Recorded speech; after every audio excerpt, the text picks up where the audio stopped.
Dark clouds are smoldering into red, while down the craters morning burns. The dying soldier shifts his head to watch the glory that returns. He lifts his fingers towards the skies, where holy brightness breaks in flame.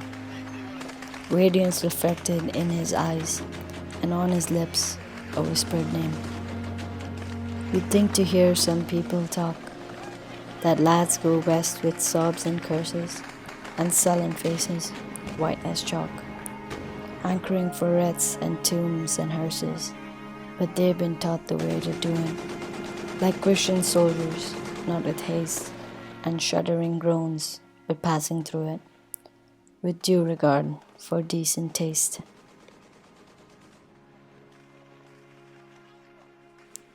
The title of the poem is basically the poet's way of telling the reader that if they go to war, they're almost certain to die, as most of the people who went to war have died. In this poem, the poet uses an alternate rhyme scheme, A B A B C D C D. This technique of rhyme has been used to create a melodic tone throughout the poem.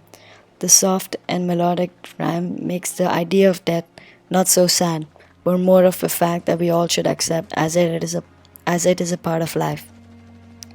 From line 3 to 6, the dying soldier shifts his head to watch the glory that returns. He lifts his fingers towards the skies, where holy brightness breaks in flame. We can see that the depiction of battle is beautifully illustrated, but is also terribly romanticized. The beauty of the scene is false and may very well be an artificial memento that is idealized by society. On lines 7 to 8, radiance reflected in his eyes, and on his lips a whispered name. The poet reflects on the death of one soldier, who is in his final moments watching the sunrise, the last sunrise he will ever see. The beauty of this event moves him to whisper a name.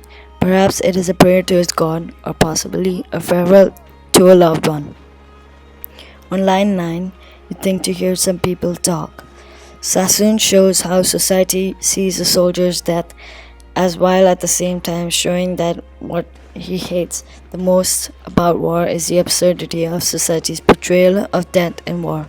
The reader can assume that it is society Sasson mocks when he mentions, "You'd think to hear some people talk," because of the sarcasm he uses throughout the second stanza of the poem. From lines 10 to 13, the lads go west with sobs and curses, and sullen faces white as chalk, hankering for wreaths and tombs and hearses, but they've been taught the way to do it. When the poet shows in these lines his mockery of society, the soldiers have been taught to die the Christian way, not quickly or in agony, but with decency. What the poet is doing is making fun of the way people believe that soldiers die, in heroic pursuit with bravery and courage. Do not possibly conceive the idea that soldiers agonize with pain and pray for a swift death during war, as lines 14 and 15 suggest. Sasson's sarcasm is cleverly weaved in this poem, not obvious at first, but still there.